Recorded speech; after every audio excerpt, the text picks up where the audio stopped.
I had even one experience. We were 45 minutes late already. So I called the groom. I said, "Is the bride already there?" He said, "Yes." A simple envelope sealed with the papal insignia, hidden away for years, could change everything we know about the Catholic Church. When Pope Francis died, Vatican officials made a stunning discovery: a private letter addressed to Cardinal Luis Antonio Tagle that no one was meant to find until after Francis was gone. Inside weren't just personal words of goodbye, but what many believe was a hidden blueprint for the Church's future. What did Pope Francis reveal in those private pages? And why did he choose Tagle, of all people, to receive his final message? The answer might reshape Catholicism for generations to come. The letter surfaced just days after Pope Francis's funeral, when Vatican staff were organizing his personal belongings. Tucked away in a simple wooden box, marked only with a small cross, was an envelope with Cardinal Tagle's name, written in Francis's unmistakable handwriting. At first, many dismissed it as just another piece of papal correspondence, but those who saw its contents immediately recognized something extraordinary. This wasn't standard Vatican communication. It was deeply personal, almost like a father writing to a son. When we opened it, the room fell silent, revealed a Vatican insider who requested anonymity. You could feel the weight of what was happening. This wasn't just a letter, it was a passing of the torch. What made the discovery even more significant was its timing. For years, rumors had circulated about Francis preparing certain cardinals for greater leadership. But no one expected such direct evidence, and no one expected it to point so clearly toward Tagle. But why keep such an important letter hidden? And why reveal it now? The answer lies in understanding the delicate balance of Vatican politics and Francis's unique approach to leadership. The relationship. To understand the significance of this letter, we need to understand the bond between these two men. Pope Francis first met Cardinal Tagle shortly after becoming Pope in 2013. Though they came from opposite sides of the world, Francis from Argentina and Tagle from the Philippines, they shared remarkably similar visions.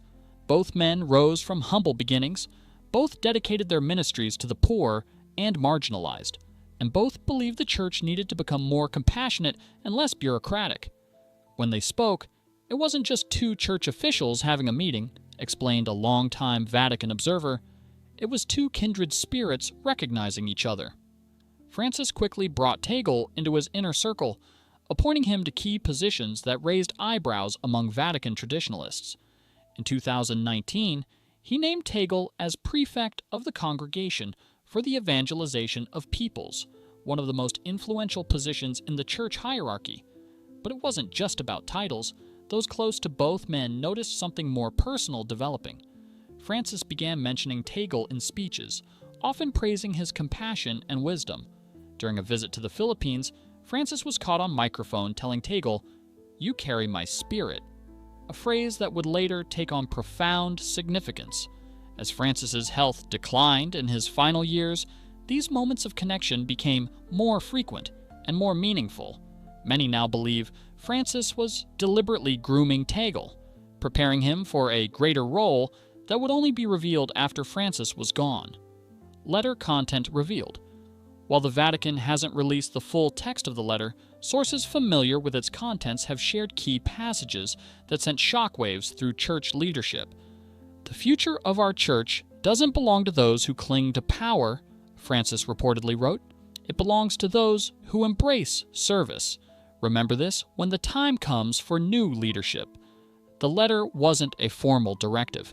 It didn't explicitly name Tagle as Francis's chosen successor. But it did something perhaps more powerful. It laid out a vision for the Church's future and entrusted Tagle with carrying it forward. Francis spoke of challenges facing Catholicism: declining attendance in Western nations, the ongoing abuse crisis, growing secularism, and internal divisions between progressive and traditional factions. But rather than despair, he offered guidance. "The Church must not fear dialogue with the modern world," he wrote. "We must be both rooted in tradition and open to new expressions of eternal truth. This balance, Luis, is what I've seen in you. Most strikingly, Francis included a passage that many interpret as a spiritual endorsement. When the moment comes that new leadership is needed, remember that true papal authority comes not from the throne, but from walking with the people. You understand this in your heart, which is why I've trusted you with so much. These words, while carefully avoiding any appearance of trying to influence a future papal election, nevertheless made Francis's hopes crystal clear to anyone reading between the lines. Tagle's character and response. Cardinal Luis Antonio Tagle wasn't born into privilege or power. Raised in a working-class family in Manila, he experienced firsthand the struggles of ordinary Catholics in the developing world. Perhaps that's why, despite his rapid rise through church ranks, he's maintained a humility that's become his trademark. Unlike many high-ranking church officials, Tagle is known for his accessibility. He rides public transportation when possible. He stops to speak with janitors and security guards at Vatican events. He's been seen serving food at homeless shelters without cameras present. He doesn't just talk about serving the poor, said a priest who worked alongside him in Manila. He actually does it, even when no one's watching. This authenticity is precisely what drew Francis to him. Both men share a vision of church leadership that's less about pronouncements from on high and more about walking alongside people in their daily struggles. When news of the letter broke, many expected Tagle to leverage this apparent endorsement. Instead, he did something remarkable. He remained silent.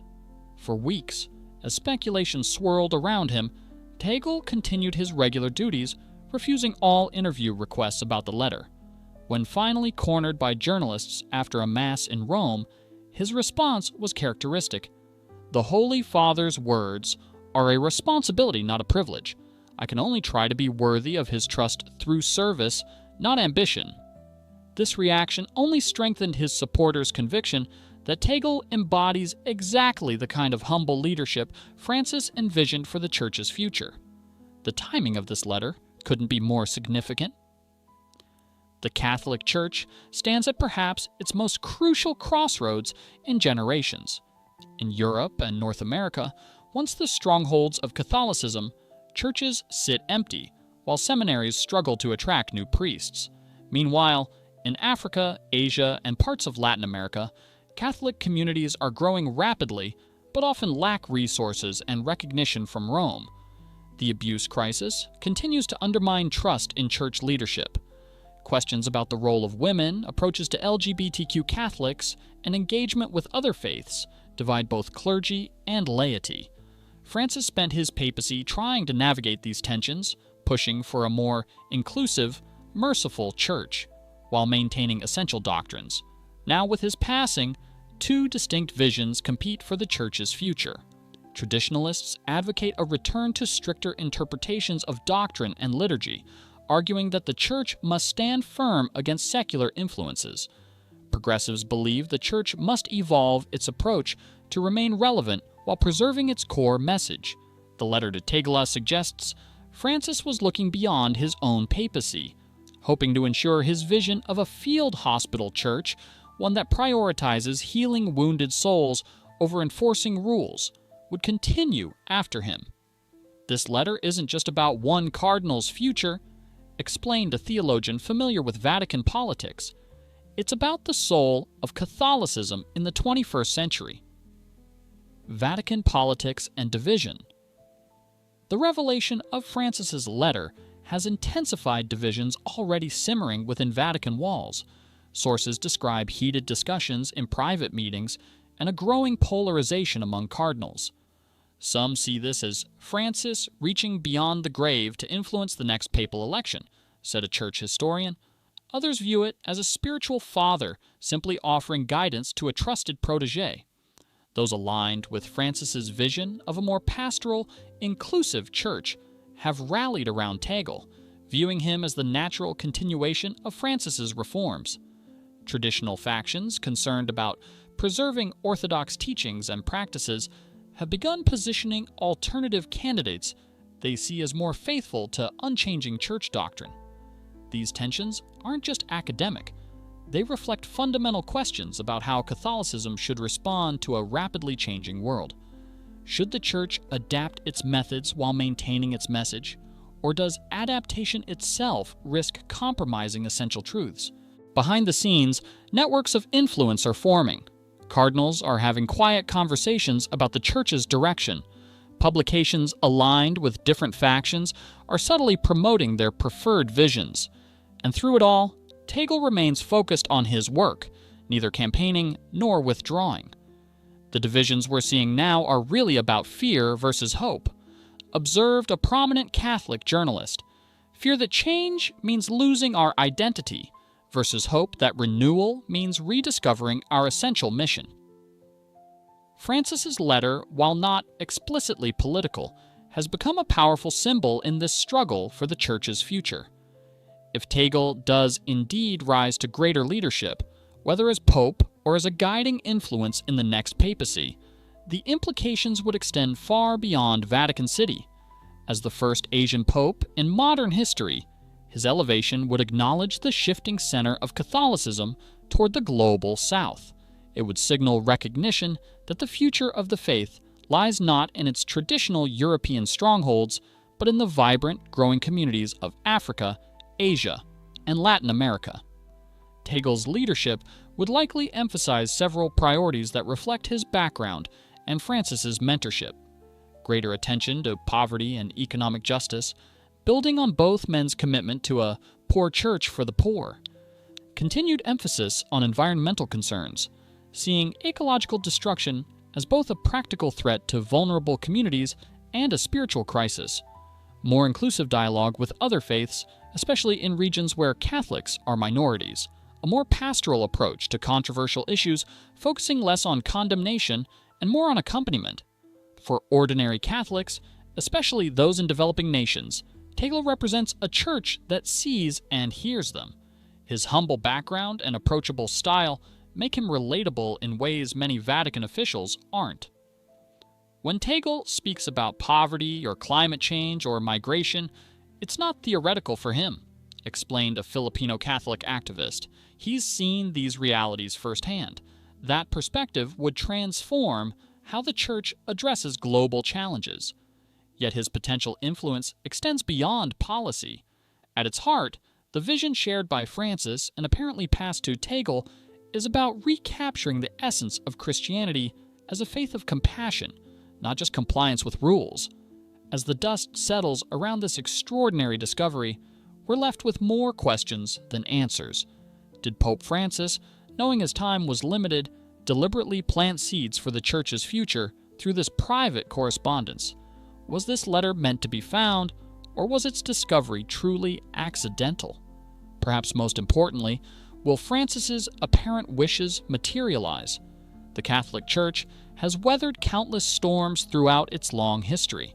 It has seen reformers and traditionalists, saints and sinners, visionaries and bureaucrats.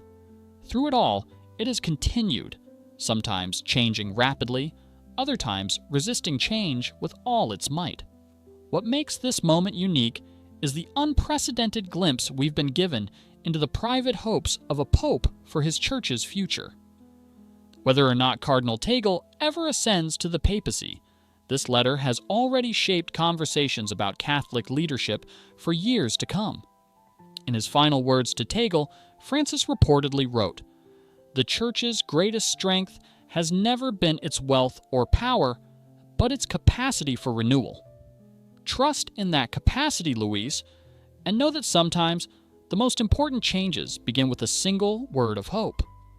As Catholics worldwide reflect on Francis's legacy and the Church's uncertain future, that message of hope, entrusted to a humble cardinal from Manila, may prove to be his most enduring gift. What do you think? Was Pope Francis secretly architecting the Church's future through this relationship? Or is this just another chapter in the complex history of papal succession? Let us know your thoughts in the comments below, and don't forget to subscribe for more hidden stories from inside the world's oldest institution.